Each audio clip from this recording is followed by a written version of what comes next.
Amadou. Tonight, I'm here with Hawa Idrisu Mustafa. And coming up over the next 90 minutes. You are accordingly directed to hand over your office to the Pro Vice Chancellor of the University immediately upon service on you of this letter. You are further directed to hand over all official effect to the Pro Vice Chancellor. Governing Council of the University of Cape Coast and the management of the school divided over the purported termination of the contract of the Vice Chancellor, whose contract allegedly ended yesterday. Also coming up, NPP parliamentary candidate for Chifo Atimokwa in the Central Region arrested and remanded for alleged fraud. And later on Eyewitness News, we'll go to Nigeria, where citizens of Africa's most populous country hit the streets on a nationwide demonstration over economic hardships. Stay with 97.3 Citi FM for more on this and many other stories on Eyewitness News. And in business, court upholds BOG's disapproval of Smith Graham as UMB board chair. That's in 15 minutes from the Citi Business Desk. Eyewitness News is live across Ghana on a number of affiliate stations. In the Upper West region, we are on Tungsun 97.3 FM in Wa, as well as Jirapa 96.1 FM in Jirapa. In Upper East, we are on Tanga Radio 93.7 in Bolga. In Northern region, we are on Radio Bimbila 91.9 FM in Bimbila. In Volta region, we are on Revival 99.3 FM in Tajavu. In the Ashanti region, we are on Focus 94.3 FM and Orange 107.9 FM, both in Kumasi. In Ahafo region, we are on Hammers Radio 106.5 FM in Goso. And in Bono region, we are on Greener 95.9 FM in Sunyani. In the Western region, we are on Beach 105.5 FM in Takrady and in Sky Power 93.5 FM also in Takrady. You can join us also by going to YouTube and looking for Citi FM. Alternatively, you can go to Facebook and look for Citi FM. Don't forget Citi is CITI. You can send messages on Twitter, now known as X, using the hashtag Eyewitness News. My handle is at Umaru Sanda. You can also send your message to at Citi973. On WhatsApp, the number is 0549 986 996. 0549 986 996. That's our WhatsApp number. Do send your messages and the world will hear what you think. Let's start off with the University of Cape Coast, where there appears to be a comedy of errors there. Hawa has a story for us. The Governing Council of the University of Cape Coast has terminated the renewal of the extension of office for the Vice-Chancellor, Professor Johnson Nyako Buampon. The Vice-Chancellor was appointed in August 2020 for a term of 4 years, which elapsed yesterday, July 31, 2024. Citi News understands that at a council meeting last year, the VC asked for a contract renewal of 2 years. The renewal has, however, been described as void because it breaches the university's statute. A letter cited by Citi News, signed by the chairman of the council of the university, directed Professor Nyako Buampon to immediately hand over all official documents in his possession to the Pro Vice Chancellor. So there you have it. We have seen a number of letters, at least 3 of them communicating, 4 now, on the University of Cape Coast. So there's a first letter from the University of Cape Coast Council Chair, which announced the termination of the appointment or the contract of the Vice Chancellor. Then there's a second letter that came from the University of Cape Coast Management denying the termination. Then a third letter came through from a council member which said it was against, or council members saying they were against the termination. And then a fourth letter from the University Teachers Association of Ghana, the chapter on UCC campus, and they are also against the termination.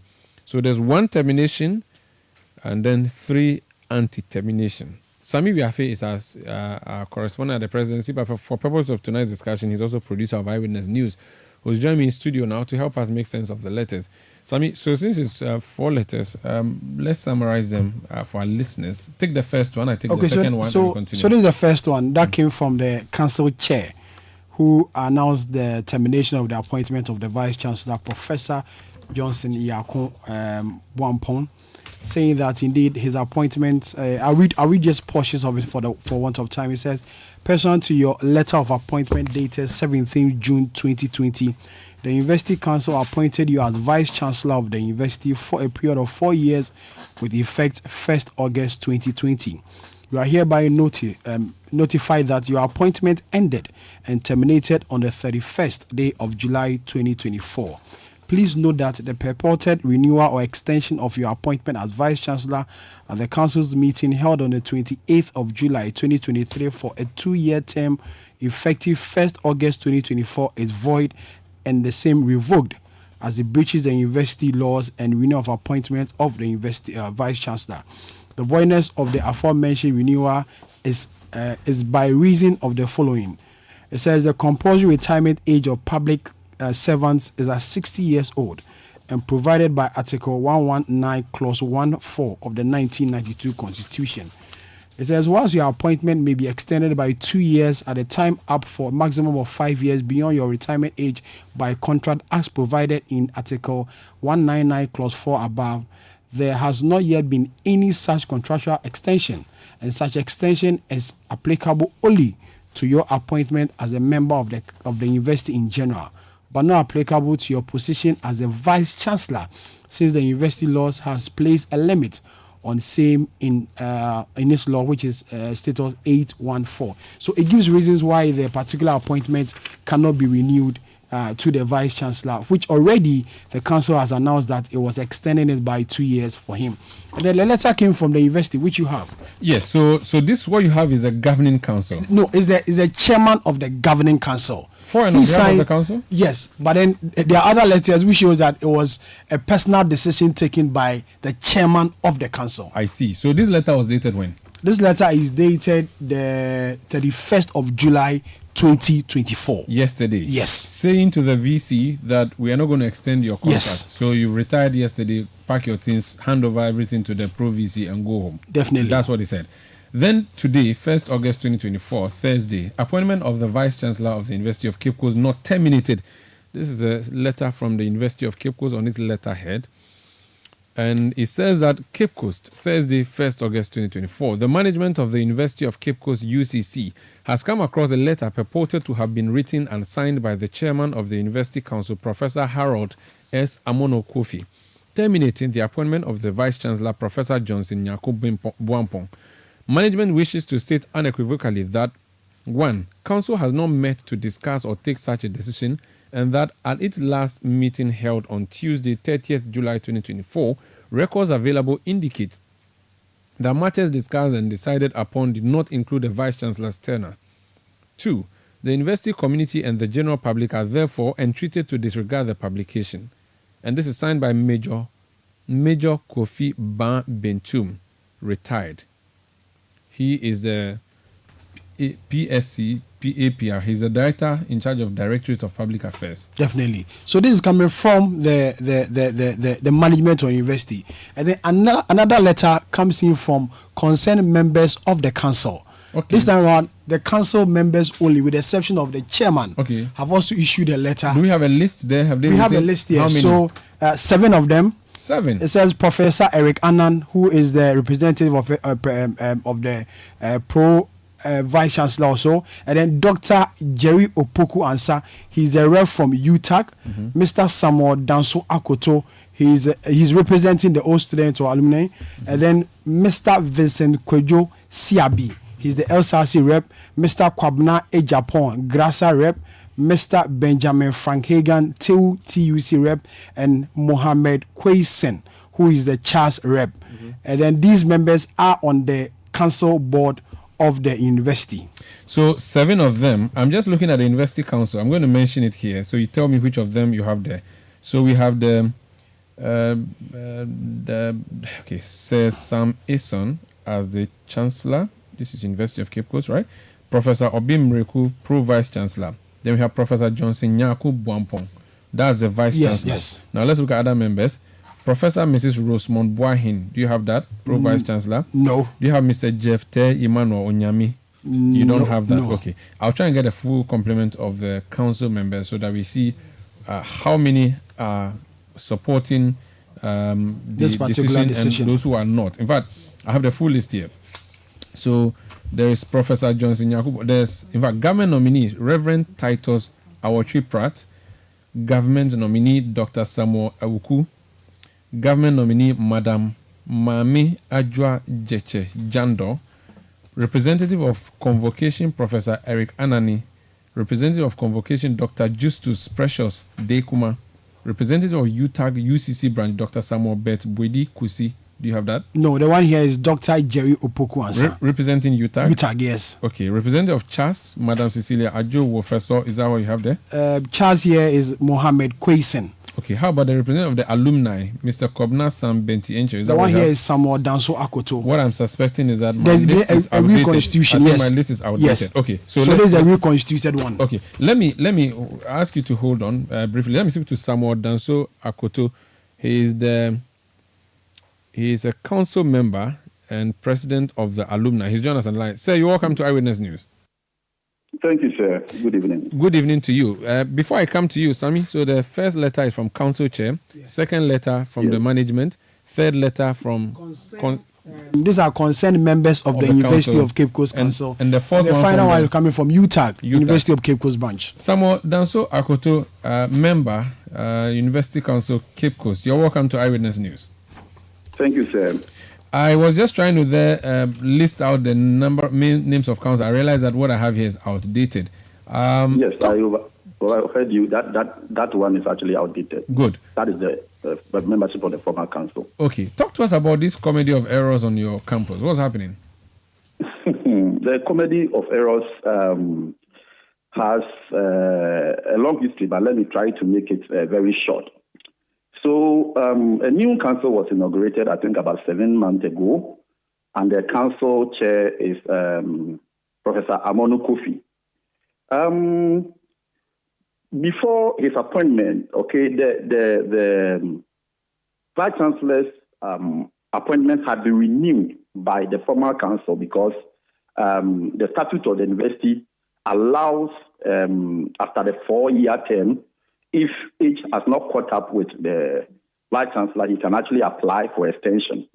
So he applied, and then the former council then actually renewed his appointment. Legally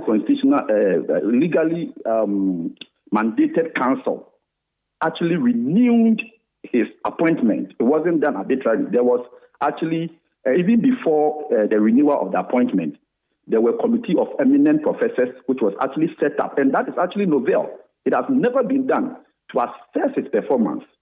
And after the assessment, I think about 50 persons from the university community, all across all levels, made up of students, leaders, made up of deans and department heads and all that, were independently invited to speak about various APIs of the vice chancellor. And I will tell you that after the whole thing, the committee's report indicated that 48 out of the 50 people invited scored in more than 78%. So obviously, this is the vice chancellor who had done so well, and therefore the council, after their discussion, decided to renew his contract. And during the debate to renew his contract, it even went into vote. And 9 persons on council at that time voted in favor for the renewal of his appointment. 0 people voted against, then 4 people abstained. So clearly, he was given unanimous mandate to continue his term as a vice-chancellor for another 2 years. As we speak, the vice-chancellor is 58 years old. He's not even 60. There comes a new chairman of council who says that like you've seen in the letter, he has single-handedly decided to remove the vice-chancellor without any recourse to council. We have never met to discuss this as a council. There hasn't been any meeting to discuss this. But prior to his appointment, there were speculations that because they had issues, it is likely that this chairman will come and plunge the university into chaos. And indeed, some of us, I was even called, just like you guys have called me, when the publications were out, some media houses actually called me. And I said, well, I don't know the person. I don't have any reason to think that he's coming to do X and Y. And here we are. So just 3 days ago, we had a council meeting. We had that council meeting because a week before, we had actually met to actually appoint a registrar. But the committee's work came to council, and the council chairman said there was a problem, and we all agreed. So, an emergency, we wrote a letter. We wrote a letter to actually appoint the current registrar for another mandate of 3 months, while we take time to appoint a substantive one. Then just take wrote to us that no, the man is 60, so you cannot purport to renew his appointment. I'm talking about the registrar. Then an emergency meeting was called. Naturally, we all thought that we were going into that emergency meeting to see how immediately we can appoint another registrar. And Omaru, to your surprise, or to my surprise, that matter was not even discussed. That matter was said. And there were attempts to bring the VC in, that if they are saying that the GTEC is saying that the registrar cannot continue, then the VC should go with him. But the VC is 58 years old as we speak. The VC is 58. He will be 60, I think, next 2 years. So clearly the VC does not come in. But the meat of the matter is that every decision is taken collectively by members of council. So like I gave you this background so that you know that nothing of that sort was discussed. Nothing was discussed that day. The only thing is that some people, obviously, who are allies of the chairman, wanted to bring the issue up. And I will tell you, even on that day, because some people had preempted it, we had injunction. So somebody has actually taken it to court for the court to interpret whether the vice chancellor's renewal is actually lawful. And the matter is in court. So they brought us injunction that we shouldn't discuss that matter. But that matter was raised. And I made a reference to the injunction. And again, I said that JTEC has brought us a letter. In the letter, they are telling us that the registrar should hand over to the vice chancellor. 2, the vice chancellor should take steps to immediately see to the appointment of an acting registrar until such a time that we have been able to find substantive registrar. Then somebody wants to say that this letter means that the VC2 should go. I mean, how? And like I said, that matter was not even discussed because obviously there was no basis. So nothing of that sort was discussed in that meeting. We only woke up this morning to see a publication from the council chair. He has single-handedly, arbitrarily taken a decision to remove the vice chancellor without recourse to council members.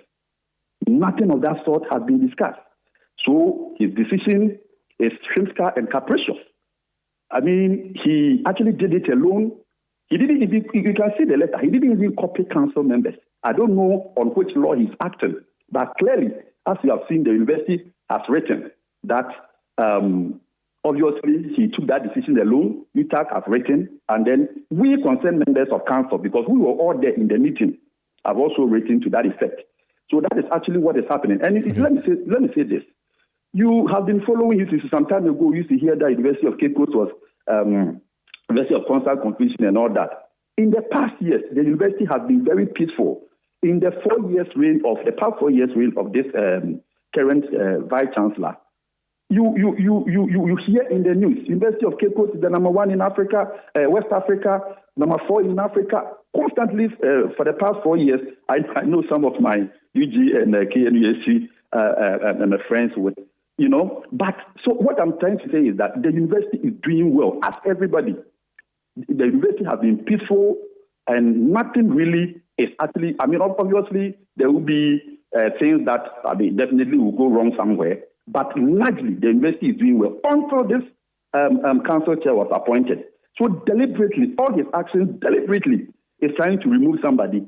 Nobody knows where he's getting his backing from. But again, like I said, if before his appointment people had this concern and he has come to do this, then it only goes to say where he's taking us to. So all members of council have been taken for granted. And this is not the only decision that he has taken without us. But sometimes it's light. We go, we speak about it. But, this is what it has been. So this is where we are now. Okay, so I'm looking at his justification for asking your current VC to retire. And he says the reason that the very... first of all, can you confirm to me that on 28 July 2023, Council renewed his mandate as Vice-Chancellor by 2 years? Did you do that? Yes, I was there. I was part of the council. Council had the mandate to do that, and they did that. So that one would terminate in 2025? No, that one actually terminates, I think, yesterday. So it was for 2 years or for 1 year? Because I see that it says... It was for 2 years. If it's for 2 years, 2023, 2024, it should terminate in 2025. Very well. That notwithstanding, I'm going to read the reasons that he gave. He says his reason for saying that the VC should retire are 1. The compulsory retirement age for public servants is 60 years, as provided by Article 199, Clause 1 and 4 of the 1992 Constitution. And he has quoted the various clauses there. Then he says B, while your appointment may be extended by 2 years at a time up to a maximum of 5 years beyond your retirement age by contract, as provided in Article 199, Clause 4 above, there has not yet been any such contractual extension, and such extension is applicable only to your appointment as a member of the university in general, but not applicable to your position as a Vice-Chancellor, since the university statutes has placed a limit on same in Statute 8.2. Now, because he has yet to retire, this clause cannot even be triggered. Okay. C, Statute 8.2 or 8.2 of the university statutes provides that your position as Vice-Chancellor can be renewed or extended by up to 3 years. However, such an extension shall not exceed your retirement age of 60 years. Now, what he's trying to say here is that while you are Vice-Chancellor and below the age of 60, your contract, which would be first 4 years, can be extended for up to 3 years, but it has to be in a way that it should not go beyond your 60th birthday. Now, he continues to say that, in fact, he lifted it. He says the Vice-Chancellor shall... I'm just trying to help my listeners as well and help the conversation. The Vice-Chancellor shall hold office for an initial term of 4 years. The appointment may be renewed for a further term of up to 3 years if that is not beyond the statutory retiring age of 60. So that's your own internal statute. D, he says, considering that you will be 60 years and due for compulsory retirement on the 18th of September 2025, the 2 years renewal granted you by Council effective 1st August 2024 would extend your position as Vice-Chancellor well beyond your retirement age. This breaches the Constitution and the university statutes. Further to these, the renewal of your term as Vice-Chancellor was procedurally void, as no properly constituted search committee was put in place as required by Statute 8.15 to fulfill its mandate imposed by Statutes 816 and 817 in the appointment or renewal process. From the foregoing, the 2 year renewal or extension of your position as Vice-Chancellor granted by the Council is void and same cannot stand. So his reason for saying that your renewal of contract or extension of contract is void is that you should have constituted a search party before going ahead to do the renewal. You did not do that. So the man's 4 year term elapsed and you decided to extend it. He says that is wrong. 2, If you give him the 3 years that you have given him, it will go beyond his 60th birthday. And that can also not be, because it will be against the Constitution. And to the extent that it is constitutionally void, it becomes a useless position that has been espoused. So because of these, he holds that the contract is terminated. So it doesn't sound personal to me. It sounds legal to me. Okay, good. Omaru, thank you very much. So you see, you mentioned that the council, it was a council that actually renewed the appointment of the Vice Chancellor. Okay? If, I will go into the laws, but if for any reason somebody wants to void, okay, or somebody wants to challenge, or somebody wants to revoke the same, it should come to council. Council members bring the laws. Council members will deliberate. And then that is first option. 2, Article 2.1 of the 1992 Constitution is very clear. If anybody thinks that any act or omission has been done by another person in contravention to the Constitution or any other act, he goes to the Supreme Court for interpretation. You use the word. You said that council members so moved to actually renew the contract. That is wrong, because, like I told you, it was debated, it went into votes, and 9 out of how many? I think 13 members of council voted in favor of. Prior to this, did you constitute a search party? Hold on. Okay, look, so let me talk about the search party. The provision says that when a vacancy is about to occur, let's look at it in context. When a vacancy is about to occur, and I had unfortunately, I'm not in the house, so I don't have access to my statute. So when a vacancy is about to occur, okay, a search party would be. But if somebody is already there, so for instance, Citi FM, okay, you are the general manager, not Bernard is the general manager, if that is so. And if he is there, and we are saying that when he's 40, his appointment actually ends when he's 40. And we are saying that once he's not 45, he has another 2 years. If he applies and the mandate is given to him, okay, he can have another 2 years. And Bernard is still there, and he has the opportunity to apply. Has a vacancy actually occurred? I know this is a matter for interpretation for the court, but vacancy only occurs when there is nobody. We will go and search for somebody when there is nobody. In this situation, there is somebody there already.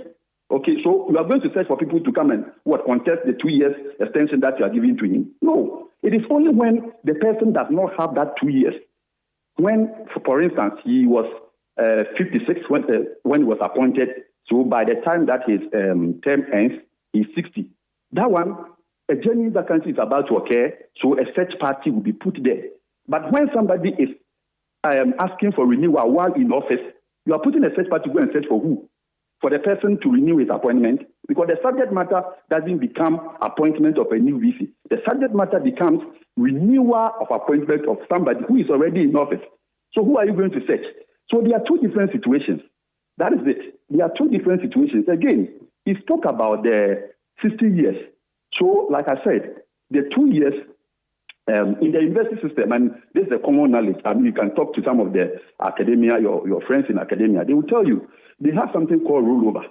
Okay, so if somebody's birthday, okay, falls between the early part of the academic or the first half of the academic year, that is from February to I think July. I could be wrong because I'm not in the academia. Then the person, if the person's appointment ends within those months before July, then the person's appointment cannot go into the following month. But if, for instance, his birthday is somewhere August, September, or October, then it means that he can continue up to the end of the following academic year, which in the statute is, I think, February or so. So by the time that the Vice Chancellor is 60, he would only go, I think, 2 months or so beyond his and assuming, okay, let's even assume that admitting that he's right. Like I said earlier, if you council chairman thinks that an act has been done in contravention with the Constitution, the same Constitution that you have quoted, what do? You go under 2.1, you go to court. It is only the Article 130, it is only the Supreme Court which has the original jurisdiction to interpret the Constitution or to enforce the Constitution. So if you're a person, I mean, it says any person. You see, so even if council were to take decision on it, it wasn't supposed to be taken by the council chair, Somoto. He alone did it, and that is what Somoto means. If council meets and we say that, we've looked at the laws and we think that your renewal was, then it would have been a decision of the council. So, like I said, why has the university written that such a decision has not been taken? Because it wasn't validly taken. You understand? So, honestly, like I said, there is a whole history to even before the formation of this. Bernard, Sandra, give me go ahead. 2 minutes. You understand? Even before the formation of this new council, or at the formation of this new council, the council was intentionally distorted because people have had certain agenda. So, for instance, the KU president was asked not to be part of the new council, even though he still had 4 years to go, because some people are citing that, there is confusion in KU and all that. And it will interest you to know that they forced a guy out, and today, you know who is on the council in his place? A secretary. So somebody tells me that we cannot eat it. Then the next day, we bring branches and the leaves of the tree and we say, let's eat it. So what I'm saying is that there is calculated attempts had from somewhere else to, perpetrate this agenda. You put the thing before council. You tried in subtle ways to put the thing before council. Council is, because obviously we know it was lawfully done by another council. So if you think that 9 persons of council cannot take a valid decision, what makes you think that you alone, one person, can take a valid decision? Very well. So, clearly, this is capricious, and it was done with malice. I can boldly say this. You are all appointed onto that council. Have you spoken to your appointers or appointors about this? The chairman has been appointed separately. I don't know how your appointment was made, but I believe you all came from different appointments to set up or form the council. Now that it appears you are all against your chairman, what happens next? When is the next council meeting? What are you going to do to make sure your chairman agrees with you, since it appears your chairman does not? Yes, so we will try to do things the right way. I cannot speak for the entire council as to what we want to do next, but just as people are citing people for not doing things right and all that, the question is that has he done things right? So for me, he has disrespected all of us. I cannot say that he is still the council chairman. Like he said, he was appointed by government. All of us came through. For instance, I'm the alumni president, and alumni president is a rep, TU president, UTA president, and all that. So that is where we appointed from, and we formed the council. It was government, the minister. Let me say that. Yeah, I get it. So for now, no decision has been made yet, and you are not holding any meeting to decide what is going to happen next, right?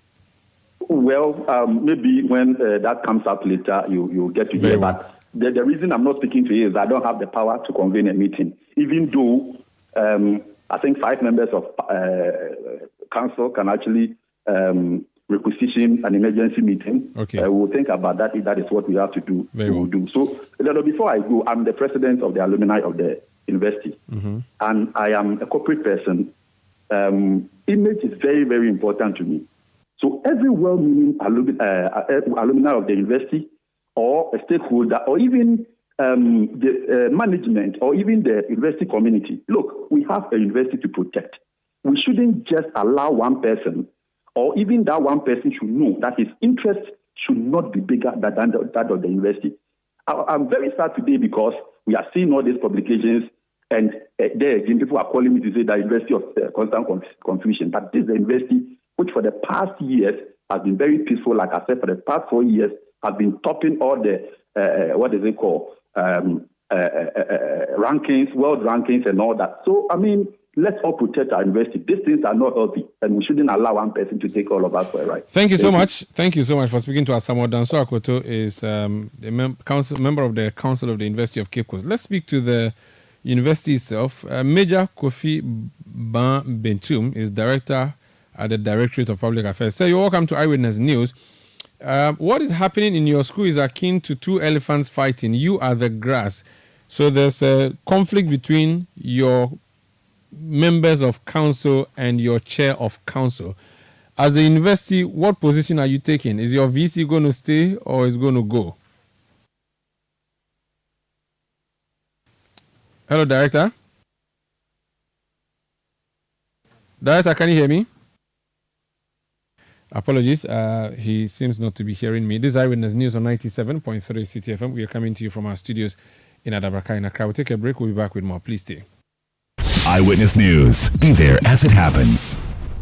Oh, jump on now. Go. Google me. At what time will you come back where I don't hear the sound of your car? Why you buy new car? No, I not change my car. It be the same ride. It be the fuel way I change. Way one shouts it. Ever since I started using the all-new Excellium Premium Fuel, fortified with 3-in-1 action. Oh, Joe, now my car they run like electric car. No, it's so. This is the type of fuel where they want to. Because now engine they cost. Where they want for way if I buy it, it go protect my engine. And with the small way I buy, I go drive, sir. Absolutely. It's like strapping a turbocharger to your engine and giving it a protector. And what they bust my mind, Seth, be the 3-in-1 action, no? Excellium, they prevent up to 99% of deposit. It be anti-wear, some be anti-corrosion. Won't pay when I open them. Hey, so where can I find this magical fuel? Just head over to any Total Energy service station and your car will thank you. Hey, then make a finish my go be fast, then rush go Total Energies. My friend, but why your hand my go be inside? I give you info. Make a feel the go be too small. Go. Yo, Pana. Excellium is designed to protect your car engine, decrease fuel consumption, and lower CO2 emissions. Don't say fuel, say Excellium. Choose Excellium, choose quality.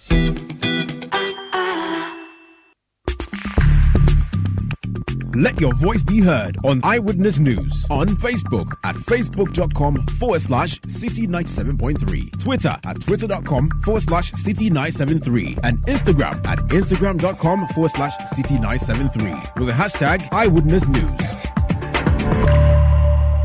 You're welcome back. This Eyewitness News on 97.3 Citi FM. Major retired Kofi Bentum is the Director of Public Affairs at the University of Cape Coast. Sir, you're welcome to Eyewitness News. Thank you, my brother. I was asking before we lost you there where you stand. Your chairman writes a letter and says ABCD, that's chairman of your council. Members of the council also write another letter and say no, ignore what your chairman has said. I mean, which of the two would you work with as a university? The point is that the chairman is only part of the council. He chairs the council. So he doesn't work in isolation. So if the chairman is doing something like this, then it must emanate from the whole body of members of council. But as I stated in the press release, there hasn't been any such meeting for the members of council to take a decision on whether the Vice Chancellor should continue with his work or his appointment is being terminated. The university works with a statute and also there are processes. So if it is coming from the chairman, fine. But then the council should have met to make that decision first before the chairman, in his capacity as the chairman, will announce the decision to the public. So for now, your chairman stays, your vice chancellor stays put. Even the difficulty I have is that all this thing, what I saw was what was on social media. And these days, people do a lot of mischief with social media and a lot of misinformation. So all I have tried to do personally is to try to even get the chairman and confirm from him whether indeed he penned that letter. Unfortunately, since morning, I have not been able to get through to my chairman. Okay. Now, your vice chancellor, when is he due for retirement? The vice chancellor, if we were going by his original appointment, which was for 4 years, then he would have ended his this thing yesterday or today. Yesterday would have been his last day in office. But then sometime in 2023, the then council, which is no more there, which was succeeded by the present council or the current council, gave him an extension, which extension is valid up to sometime 2026. So it is true that his first tenure has come to an end, but for the extension which was given by a competent council and which is valid up to 2026. Very well. Thank you so much for speaking to us. Thank you. That's Major Retired Kofi Bentum. He's the Director of Public Affairs at the University of Cape Coast. This Eyewitness News on 97.3 Citi FM. Hawa has some other stories. The government has reported that over $300 million has been invested in the Agenda 111 project with an estimated total cost of $166 billion. Presidential Advisor on Health, Dr. Anthony Nsiasari, recently stated that 50% of the Agenda 111 hospitals are expected to be completed by the end of 2024 to enhance access to quality healthcare in Ghana. Appearing before the Government Assurance Committee, the Minister for Health, Dr. Bernard Okoboy, noted that although many of the projects are at various stages of construction, none have been completed yet for inauguration. The last time, the state has paid over 312 million USD for IPCs, as in the work that is going on so far. And at the time I had this presentation delivered in cabinet, there are other IPCs that were being processed because finance had released, I think, I stand to be corrected, I think over $1 billion Ghana cedis to take care of more IPCs on the table. So, because it's the assurance committee, all I'll say is that it is our hope that those in Band A, at least they see the light of day, so that it will give hope to the nation that although this is a very bold vision, it is possible, we can. The minister added that the government has failed to meet the completion deadlines of the project due to the lack of capacity by some local contractors to handle them. Because we dared to fund it locally, we also said it will be local contractors. Fortunately or unfortunately, the local contractors, they are not of the same weight. Some made a lot of noise that I can. You send them to the site, 6 months, they are still struggling. Other contractors, you send them to their site, within 6 months, they are at rental level. So there are some Agenda sites, including that of my deputy, my beautiful deputy, that the contractor had to be changed for non-performance. So at a place, the new contractor who is now working fully came in some few months after various protests from when you are the deputy and your action is slow, you have problems. So contractor capacity also accounted for some of the timelines. Minister for Health, Dr. Bernard Okoboy. This Eyewitness News on 97.3 Citi FM. The Asin Chechere Circuit Court has remanded the New Patriotic Party's parliamentary candidate for the Chifu Ati Mokwa constituency, Ebenezer Dramina, along with 2 others. We are told he allegedly engaged in fraud. Charles Amwa is the NPP Communications Officer for the Chifu Ati Mokwa constituency in the Central Region. You're welcome to Eyewitness News, Mr. Amwa. Thank you, boss. What happened to your PC? Okay, first of all, let me share my details to all the Ghanaians who are listening to this particular honorable FM station. Not long ago, we had an information from NDC camp criticizing, saying something that they want to do something which will bring a disgrace to our PC.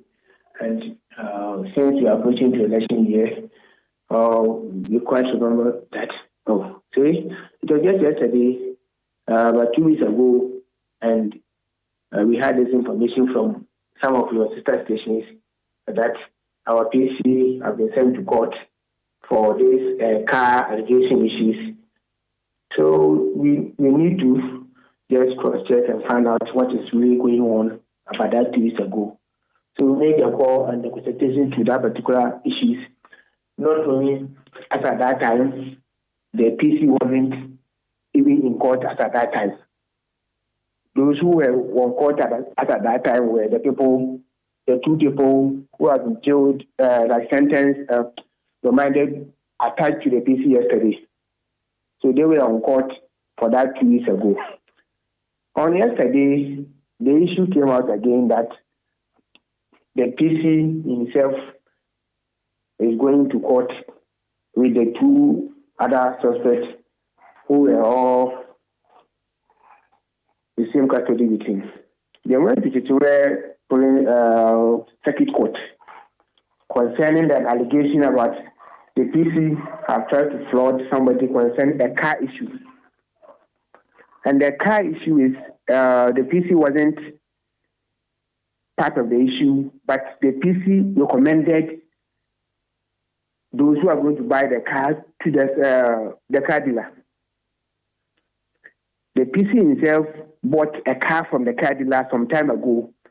So those friends saw him and they were conversation about the car, and they asked him where did he bought the car, and they were saying, really, we need some of the car. So if he can direct us to where he bought his car. So the PC and the two people went to Accra, and they went to where he bought his car. And really, they saw the car and negotiated with the person. And the money was paid in tranches. The man gave them an account. They will pay the money through that account. And they paid 2 tranches into the account. And they paid 1-2. The PC was going to Accra. So they gave the PC the money to go and give it to the one who is selling the car. On that note, it goes to a time they were done with the payment. So they were looking up to get the car. So when they called the man would say, oh, then tomorrow, then today, then tomorrow, on and off. So the PC himself arrested the man who is selling the car, not those who are buying the car even went to Accra to arrest the man. It was the PC who went to Accra to arrest the man, and he brought the man to the Fupraso District Court. So not in the case, some of the media people are even quoting different kind of story about the PC has frauded somebody and he has been remanded into 2 weeks custody or whatever. As for the remand, that went on yesterday is true. But the case, the PC didn't fraud anyone. Mr. Amwa, let me just get a few things quickly corrected. Not correct, but understood. Is your PC currently in police custody or prison custody? It is in police custody. And the police station, which one? Which police station? Trifo Praso? Due to one or two things, where he is now, I can't best tell you. Do you know or you don't know? Do you know where he is or you don't know? Currently, I said because of... No, forget that. I'm asking that, do you know the police station he is in or you don't know? Is it that you can't tell me because you don't know, or you know but you don't want to tell me? I don't know. So if you don't know, it's fine. If he's in a police station, it's fine. And he's been arrested and charged with fraud. Is that what has happened? Even though you disagree that he defrauded anybody, but that's a charge, correct? According to the case that went on yesterday, even the judge who sat on the case yesterday didn't even allow those parties even to talk. He just said, so since the case has been transferred, moved from district to this court, even that court himself is not cannot even handle that particular amount of money, so they should go to custody for 2 weeks, for which she also proceeded the case to different court. So your position is that your PC just acted as a middleman to lead some people to buy cars, and that deal has gone bad, and that's why he has been arrested. Yes, please. It is not that he himself engaged in fraud. No. But he collected money from the people to provide them or help them procure vehicles, which vehicles never came. not he collected the money. He led them to the where they'll get the car. And who did they give the money to? Did they give the money to him or the car dealer? They sent the money to bank. Okay, so he didn't collect their money? No. How about the person who is supposed to sell the car? That person is in Accra. Is he a car dealership? Is he a private individual who owns his car and is selling? Would you know? No. It's a car dealership. Okay. Now that your PC is behind bars, as a party, what are you doing? Are you going to get him a lawyer to go and represent him, or he already has a lawyer? What's your plan as a party? Oh, as a party, what we are just to do is PC himself has a lawyer, which we are all hoping, since the case is now at court, and we are leaving it for the legal people just to come in to intervene, whatever the process will be done. The court, her lordship gave her 2 weeks. So now we are all hoping to see if the lawyer comes in, and definitely if something will be done, it should be done early. So as a party... So the next hearing is in 2 weeks? Yes, please. That's 13th of August. Meaning your PC will be locked until then? That's what the judge said yesterday. Very well. I'm sorry about that. Thank you so much for speaking to us. Yeah, thank you. That's Charles Amwa. He's NPP Communications Officer for the Trifo Atimokwa constituency in the Central Region. Let's go to Nigeria now. And multiple headlines suggesting there's a nationwide demonstration in the country over hardship. Sheun Akioye is a journalist based in Abuja. He's joined us on the line. You're welcome to Eyewitness News on 97.3 Citi FM in Accra. Sheun, how are you doing? Well, thank you, Umaru. I'm fine. Thank you for having me. When we see headlines that say nationwide demonstration, it means what? All states in Nigeria have people on the streets demonstrating, or is just in Abuja, the capital, or just in Lagos? What exactly is happening in your country? Okay, thank you very much, and good evening to the good people of Ghana. Yes, it is a nationwide protest today because more than half of the states in Nigeria are involved in the protest, from the capital city of Abuja to the commercial capital of Lagos to south states of Rivers, and then all over the northern part of Nigeria, Kano, Jigawa, Kaduna, everywhere. Everybody is protesting because we have hungry people all over Nigeria. What is the nature of the demonstration? Is it something that was planned or is spontaneous? It's actually planned. This protest has been planning for over 1 month. The organizers have given enough notice and a charter of demand to the Nigerian government, and the Nigerian government has been doing everything to prevent this protest from coming about. And they've been doing everything except acceding to the demand of the organizers. We have a situation whereby 6 billion naira was budgeted to stop the protest. And what Nigerians are saying is that this 6 billion naira that you budgeted will go a long way in addressing some of the demands of the protesters. The major demand of the protesters is that the economic hardship, hunger, is killing Nigerians.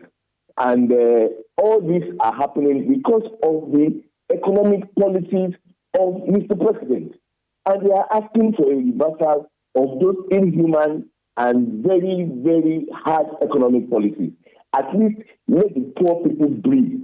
Let them have food to eat. I tell you, and I'm kidding you not, in many parts of Nigeria, people are falling down, dying, even in the market, because they are hungry. Their children cannot eat. So this is what propelled the organizers to say, from August 1 to August 10, there will be a nationwide protest against hunger, bad governance, and hardship. And we have given the government enough notice to say this is what we are going to do. And the government has thrown in everything to make sure that it does not happen. What happened today in Nigeria was something that could have been prevented, but we have seen people dying. We have seen the police shooting people. I myself, I was tear gassed today and had to run for my life when they started firing bullets. So today is day 1 of 10. It's going to be a 10-day long demonstration. That's the plan. Yes, please. It's going to be a 10-day demonstration. Today is just day 1, and we're already counting dead bodies, and we're already seeing the high-handedness of the Nigerians, not just the police, but the military, the civil defense, and the other paramilitary organizations. They are out in full force to make sure that this protest does not go on. And they have been using high-handedness to handle this protest. Initially, today in Abuja, they were, level-headed, they were very civil, and they were even telling the protesters. I interviewed some of them, I spoke to some of them, some of the top officers, and they said, look, we are with you in this protest. We know that this protest is for everybody, but the only thing is that we are here to protect you, to make sure that hoodlums do not take advantage of what you are doing and cause mayhem in the country. And when we talk about hoodlums, the narrative from the government from day one, even Mr. President, the speaker and the president of the Senate in Nigeria, all the ministers, the members of the high-ranking military officers and the Inspector General of Police, they have all been saying that this protest, that they have information, that they have an intelligence that this protest is being, number one, planned by the opposition, and number two, that it is going to be hijacked by criminals because they want to overthrow the government. Is it true? Is it true? From the government. So you said that there are organizers. We've seen what happened in Kenya. It was young people. Is it a political party behind your demonstration, or is a civil society group, or is a youth group? And what is the age of the people? Is it a young people demonstration or everybody? It is not a political organization. Not one political organization was behind this demonstration. It is majorly social movement comprising of very, very young people. And when you talk about the age demographic, we are talking about people, I think the oldest of them will be like 30. And I am in my 40s, and I found myself very, very old. Very, very old. These are people in their 20s. So is 30 years and below, those are the people demonstrating. And it's not organized by the opposition. So you said also that there are dead bodies. About how many people have been reported dead so far nationwide? Well, in Kaduna, we have about 5 people reported dead in Kaduna. And then one person in Abuja here that I know of. I'm yet to get the number for other states. But even if it is just one person, it is more than enough atrocity. The protest and campaign rally is enshrined in the Nigerian Constitution, 1999 Constitution as amended. In Section 39, it says that we have the freedom of association. Section 39, Section 40, gives Nigerians the right to associate, the right to peaceful assembly and peaceful conduct of themselves while showing their grievances. So why would the Nigerian government, why would they want to deny Nigerians this? The present government, the present president, Mr. President himself, is the father of protesters. He was the one who was funding protests all over the country, both during the military era and when Goodluck Jonathan was in power. When the PDP was in power, he was the one funding all these protests. So now it is his own turn. He does not want protests to happen. Shehu, are protesters retiring for the night, or is going to be a protest that would have people keeping vigil into tomorrow, or they go home, return tomorrow? No, they go home and return tomorrow. Today, after today, they are going home to return tomorrow. I don't know what is going to happen tomorrow. Whatever happens tomorrow between the protesters and the security agencies is going to determine whether they are going to camp in identified and approved places till the next morning. But for now, everybody is going home and to re-strategize and come back in the morning. Thank you so much. That's Sheun Akioye. He's a journalist based in Abuja, Nigeria, speaking to us about the nationwide demonstration in that country over hardship. He says they are hungry. This is Eyewitness News on 97.3 Citi FM. We'll return with more. Please stay. Eyewitness News. Be there as it happens. When you want to eat, just Momo it. Tired of the long queues in the supermarket? Pay with Momo. When you really want that beautiful new blouse, just Momo it. When you want to get a trim and get fresh to impress you know who, just Momo it. When you need to pay your utility bills and domestic staff, Shani Momo. When you want to send love to the family back home, send some Momo. Join the millions of MTN Momo users all over Ghana and live life the brighter way. So just Momo it. MTN. Are you feeling tired after a hard day's work? Have you lost your appetite even for your favorite dish? Viral Blood Tonic is a nutritionally balanced, pleasant-tasting tonic fortified with iron and vitamins to boost your appetite and energy levels for high performance. Viral Blood Tonic, easy to take and good for the whole family. Viral from Danex Iting Starwin PLC. If symptoms persist after 48 hours, consult a physician. This advert is FDA approved. Get the details. Every significant financial transaction, every market movement, and all the policies that affect your business. Citi Business News. Be informed. Time now for Citi Business News on Eyewitness News. My name is Hawa Idrisu Mustafa. Details of our stories now. The High Court, presided over by Justice Nana Brew, has, in a recent ruling, upheld the Bank of Ghana's decision to disapprove George Smith Graham's appointment as the board chair of Universal Merchant Bank, that is UMB. This decision follows BOG's July 2022 directive requiring commercial banks to obtain prior approval for key appointment. UMB had appointed Smith Graham as board chair without applying for the BOG's no objection and, despite BOG's warning, refused to seek the necessary approval. The central bank consequently revoked Smith Graham's appointment under the Banks and Specialized Deposit-Taking Institutions Act. Now, dissatisfied with the decision of the BOG, Mr. Smith Graham filed an application for judicial review of the revocation of his appointment as a director. Now, initial checks by Citi Business News reveal that some foreign exchange bureaus have not fully complied with the Bank of Ghana's new directive on transactions. The directive, which takes effect today, requires all licensed foreign exchange bureaus to request the Ghana card before completing any transactions. The following report has more. During visits to various bureaus today, it was observed that the Ghana card was not requested before transactions were conducted. Customers were seen engaging in currency exchanges without presenting their Ghana card, and attendants were processing transactions without verifying their identification through the Ghana card. This inconsistency was noted across multiple bureaus visited. Furthermore, some bureaus have yet to update their systems to align with the new platform requirements. Some claimed they hadn't heard about the directive, while others indicated they would need until the end of the week to fully comply.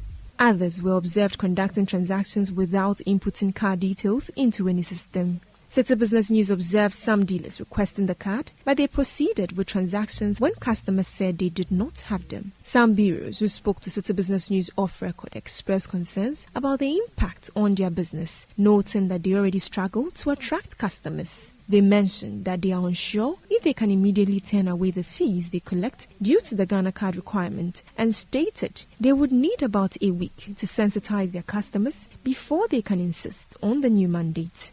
The directive, as explained by the Bank of Ghana, aims to curb illegal forex activities and promote financial accountability. That was a News Desk report. Now, auditing and accounting firm PricewaterhouseCoopers Ghana is urging the government to address the power sector challenges more comprehensively. The firm asserts that the sector's issues are fundamentally financial, as detailed in its 2024 media budget. Here is more. While the Minister of Finance, Dr. Mohamed Amin Adam, noted in the 2024 media budget review that the government has concluded negotiations with 5 of the 7 independent power producers, resulting in savings of approximately $6.6 billion, PwC's analysis emphasized that all concerns related to technical and commercial losses in the sector need to be aggressively tackled. Many stakeholders in the electricity and related sectors including civil societies, have identified the Electricity Company of Ghana Limited as the weakest link in the chain of electricity production, transmission, distribution, and financing. The accountant firm welcomes recent revenue collection campaigns as steps in the right direction. Commenting on the government's general tax outlook, specifically the simplified digital solution and electronic bookkeeping system, PwC opines that the government must expedite the implementation of these measures to support the nation's fiscal agenda. Regarding the onboarding of additional taxpayers onto the electronic invoicing system, PwC advises the government to provide clear timelines and modalities for businesses on how it intends to include the additional taxpayers. This will offer clarity to businesses and enhance cooperation. Emmanuel Opon with that City Business News Desk report. The government is being urged to reconsider its decision to allocate 2.3 billion cedis for the recapitalization of the National Investment Bank (NIB). The government allocated 4 billion cedis in the 2024 budget to address the resolution of outstanding issues from the 2017 to 2019 financial sector cleanup exercise, with 2.3 billion cedis of that amount earmarked for the recapitalization of NIB. However, the Locked-Up Investment Holders Forum say it is prudent to allocate that much funding to recapitalize the NIB at the expense of pensioner and depositors. NIB does not need that much to be able to operate. NIB needs capitalization of 400 million to work under the law. We say the balance of the 200 million, release it to the Bank of Ghana to know that that money is there. If they revoke the license, at least they can pay something out. And then reduce the 2.3 that you want to give to NIB. We think that is not necessary now, given the circumstances that we find ourselves. People are dying, they are not getting their money. And you are interested solely in NIB's capitalization. Giving that amount to NIB alone, we think it's not right, it's not fair. Dr. Edu Anani is convener for the Locked-Up Investment Holders Forum. The Ghana Shippers Authority is optimistic that the Ghana Shippers Authority law will foster fairness in the country's shipping industry. The recently enacted law is expected to tackle the issue of unfair and excessive charges that currently burden traders using Ghana's sea and airport, as well as land borders for international trade.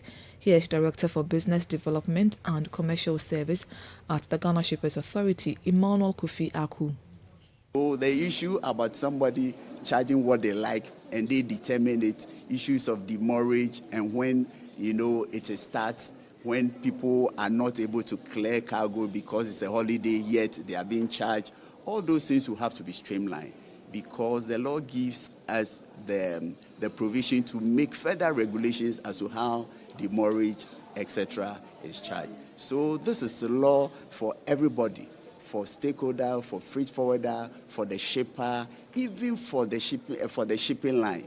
Hitherto, when shipping lines have issues, they have nobody to complain to.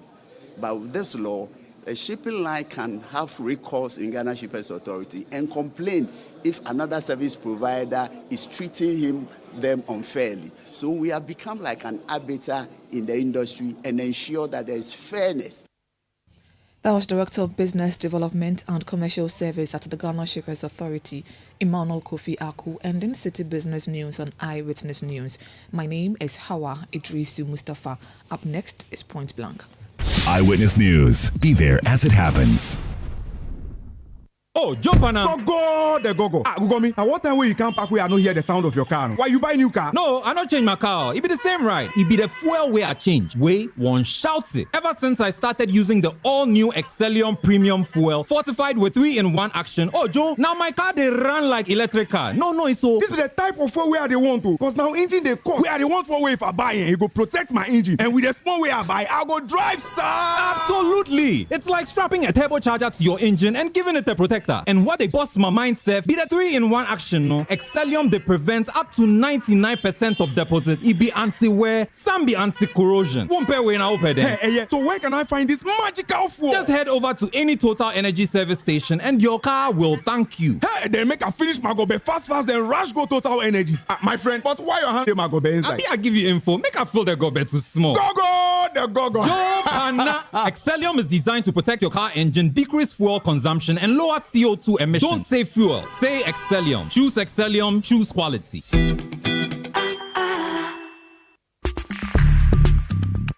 Let your voice be heard on Eyewitness News on Facebook at facebook.com/City97.3, Twitter at twitter.com/City973, and Instagram at instagram.com/City973 with the hashtag Eyewitness News.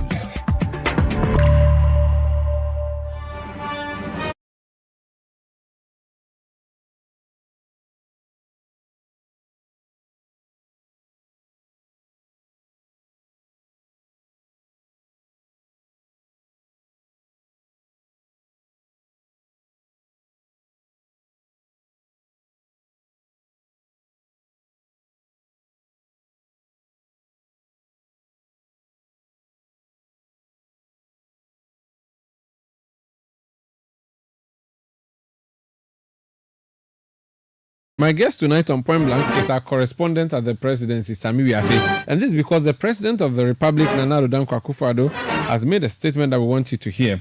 Sami, you're welcome. Thank you very much, Umar. The President was at a program today. Yes, this morning, the Ghana Report Summit, which was held at Kempinski Hotel, is an event or a summit where, people who matter when it comes to the country's election space go in there to go and, speak about the preparation of the country's election and relatively how fake news may affect this election. And so it was an event to more or less disabuse the minds of Ghanaians when it comes to issues of fake news, disinformation, and maligning people as far as the December election. So the president said that there's some fake news spreading about him. Yes, he said that since 2008, there's been a series of allegations and fake news and misinformation about his candidature and president. He started in 2000 where there were a series of allegations that he was a drug dealer and that he's been involved in drug. In 2012, he said there were allegations that he murdered his wife in the lead up to the election. Those allegations came, and he mentioned a latest or new twist of allegation where he says that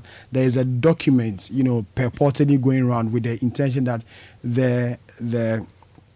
him and his family or the Achin people were, capturing state assets, which a book or a document titled A Japadie is circulating, and that people accusing him and members of his government that they are, capturing state assets, and that these are not true, and that every election year there are a series of allegations and misinformation about him and his administration. So he addressed those things and guided the media, the kind of commentary we should run in the lead up to the election. So let's listen to the president.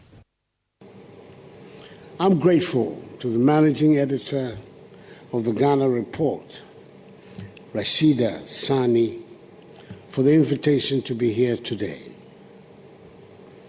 Today we gather to discuss a topic of great importance to our democracy, dealing with misinformation and information, election 2024. This discussion is relevant and crucial to preserving the integrity of our democratic process. Ghana stands proudly as a beacon of democracy in Africa. Since the return to constitutional rule in 1993, with the promulgation of the Constitution of the Fourth Republic,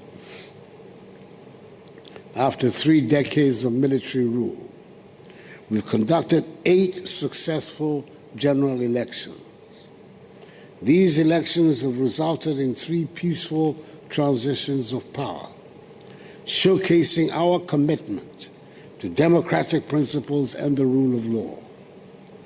The peaceful transitions of power, as evidenced by the changes in national political leadership from the New Patriotic Party to the National Democratic Congress and back, underscores the maturity of our democratic institutions and the resilience of our electoral processes. Our democratic journey has been made possible by the active participation of the citizenry, a robust civil society, and a free media.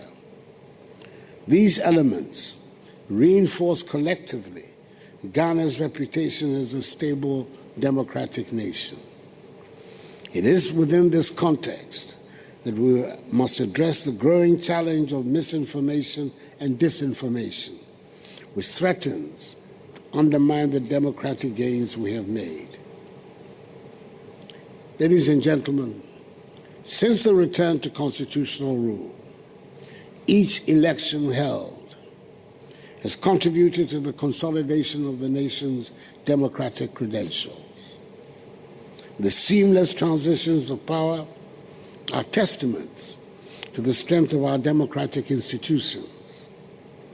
Our democratic credentials are solidified further by the vibrancy of civil society and the independence of the judiciary. These institutions have made significant contributions to safeguarding the rule of law and ensuring that the will of the people is respected. Our media landscape, characterized by diverse and free media, has been effective in promoting transparency and accountability. The Electoral Commission has consistently demonstrated its attachment to conducting free, fair, and credible elections. The Commission's dedication to transparency and its efforts to engage with all stakeholders have been crucial in maintaining public confidence in the electoral process. Ghana's democracy is not just a model for Africa, but I dare say for the world as well. Our ability to uphold democratic values in the face of various challenges has earned us the respect and admiration of the international community. However, as we prepare for the 2024 general elections, we must remain vigilant and proactive in addressing emerging threats to our democracy. As President, I undertake to guarantee that the 2024 general elections will be conducted peacefully, transparently, and credibly. The success of our democracy hinges on the integrity of our electoral process. It is our collective responsibility to protect this process from any form of manipulation, interference, or intimidation, including the pernicious spread of false information. As we approach the 2024 general elections, the Akufo-Addo government is dedicated to upholding the highest standards of electoral integrity. We recognize that the peaceful conduct of elections is essential to sustaining public trust in our democratic institutions. To this end, we've taken several measures to ensure that the electoral process is free, fair, and transparent. Our security agencies have been directed to remain impartial and vigilant in maintaining law and order throughout the electoral period. The police service in particular has been tasked with ensuring that all political activities are conducted peacefully and within the confines of the law, including the law on vigilantism. We're also working closely with the Electoral Commission to provide the necessary support for the successful conduct of the elections. In addition to these measures, we've launched public awareness campaigns to educate citizens about their rights and responsibilities during the electoral process. These campaigns aim to empower voters to make informed decisions and to participate actively in the democratic process. Ladies and gentlemen, misinformation, which refers to false or inaccurate information spread unintentionally, and disinformation, which involves the deliberate dissemination of false information to deceive, pose significant threats to our democracy. False narratives can distort public perception, undermine trust in our institutions, and even incite violence. As we have seen in various parts of the world, the unchecked spread of misinformation and disinformation can have dire consequences for democratic stability. The digital age has transformed the way information is disseminated and consumed. While this has brought numerous benefits, it has also created fertile grounds for the spread of misinformation and disinformation. Social media platforms in particular have become hotspots for the rapid dissemination of false information. The impact of misinformation and disinformation on the electoral process cannot be exaggerated. False information can skew public perception of candidates and political parties, leading to uninformed decision-making at the polls. It can also create confusion and mistrust, undermining the credibility of the electoral process. Moreover, disinformation campaigns often exploit societal divisions and amplify existing tensions, posing a risk to social cohesion.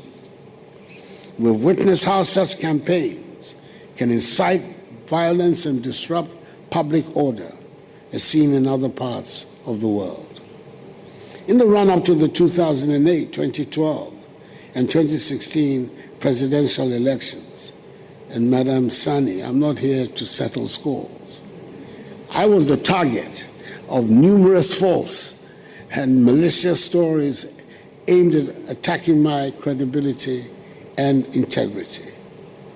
In 2008, baseless allegations of drug trafficking were spread, along with numerous rumors about my health intended to cast doubt on my ability to serve as president.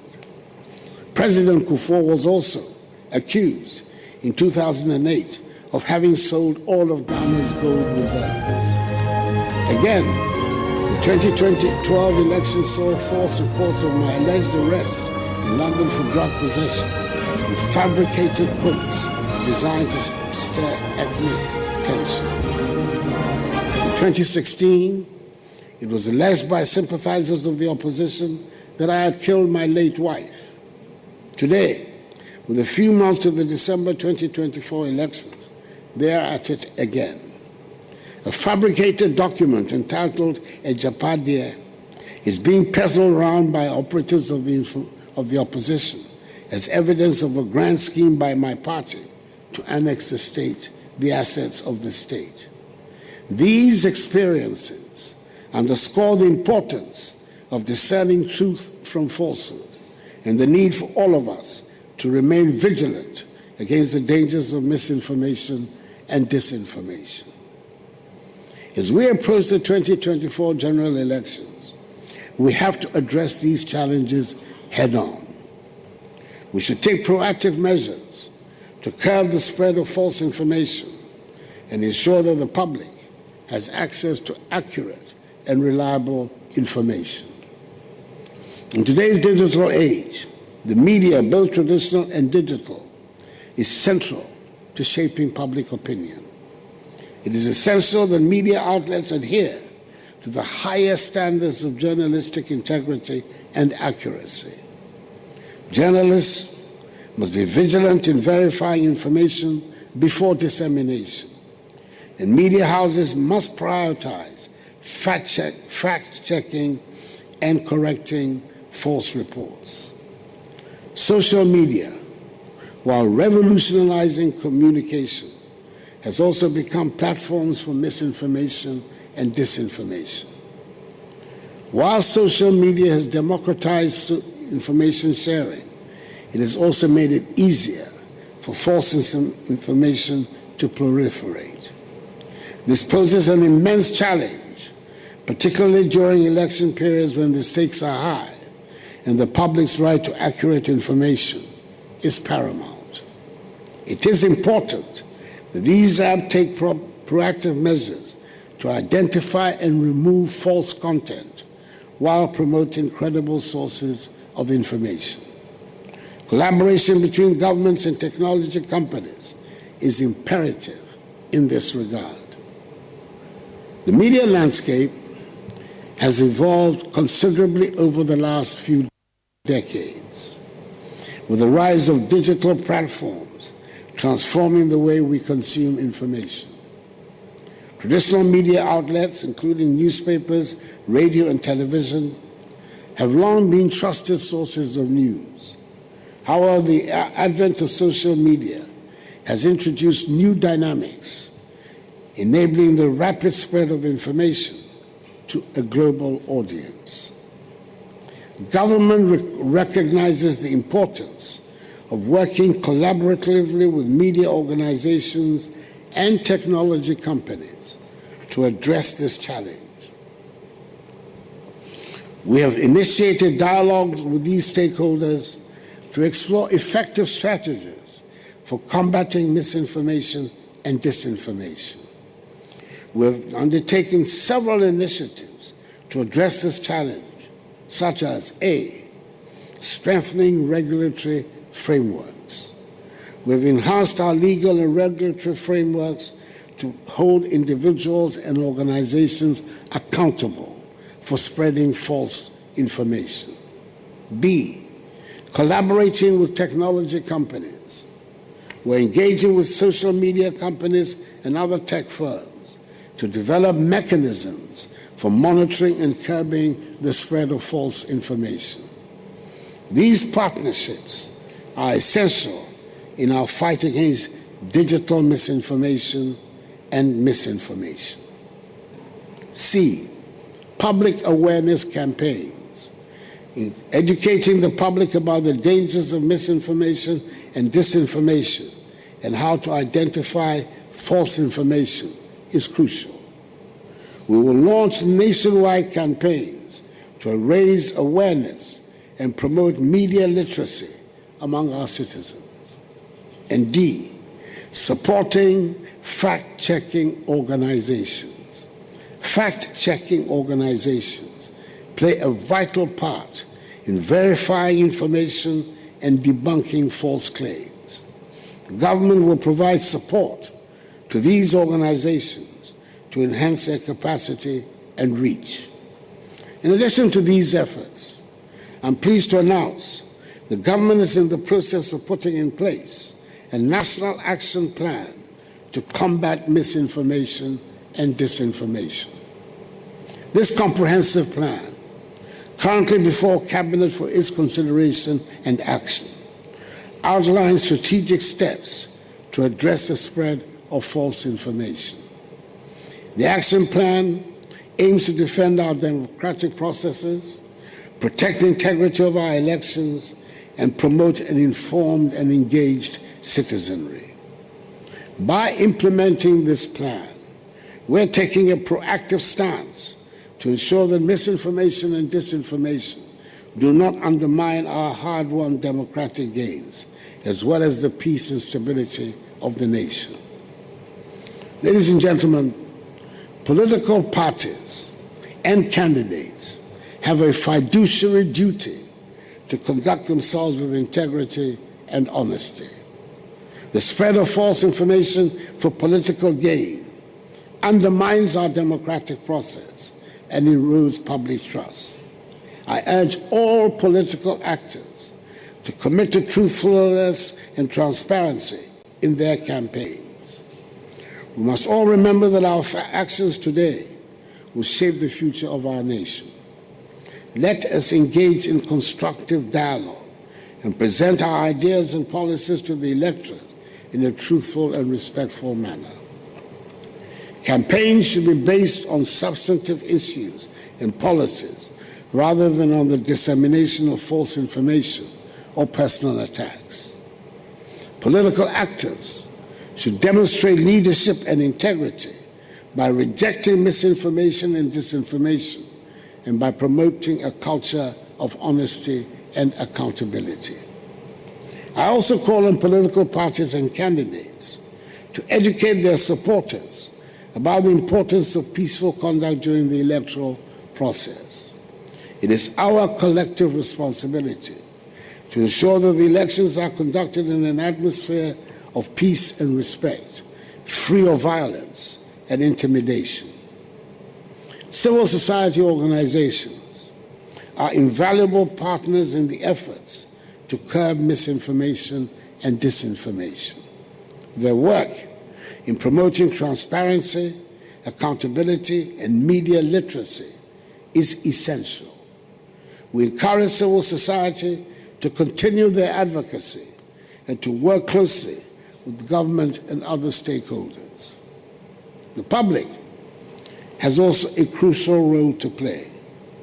As consumers of information, we must be discerning and skeptical of the sources on which we rely. It is important to verify information before sharing it and to rely on reputable news sources. Each of us has a responsibility to contribute to a well-informed electorate.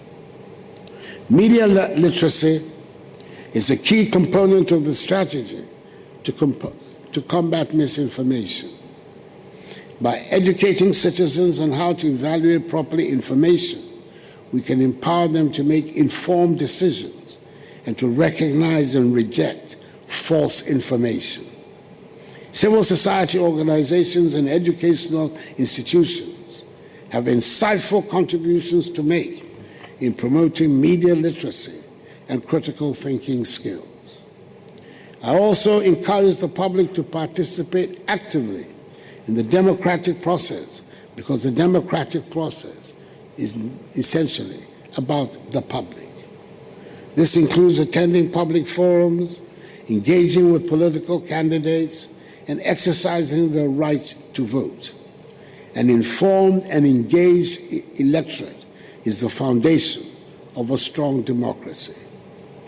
As we move towards the 2024 general elections, let us reaffirm our commitment to a fair and transparent electoral process.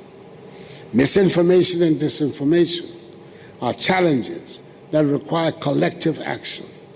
By working together, government, media, civil society, political parties, and the public, we can create an environment where truth prevails and our democracy thrives. In conclusion, I want to thank the Ghana Report for organizing this event and for their continuous efforts in promoting credible journalism. Let us all pledge to curb misinformation and disinformation as we prepare for the 2024 general election. Together, we can ensure that our elections result in true reflections of the will of the people, and that Ghana continues to stand as a beacon of democracy and stability. May God bless us all in our homeland, Ghana, and make her great and strong. I thank you for your attention. So that was President Akufo-Addo, ending tonight's edition of Eyewitness News. My name is Umaru Sanda Amado. I did this with Hawa Idrisu Mustafa, production by Kwabena Wilson, Bevlin London, and Sami Wiafe. Technical support from Emmanuel Lati. New media support from Edwin Kwakofi. We'll return tomorrow at 17:30 GMT. Thank you for listening. Have a good night.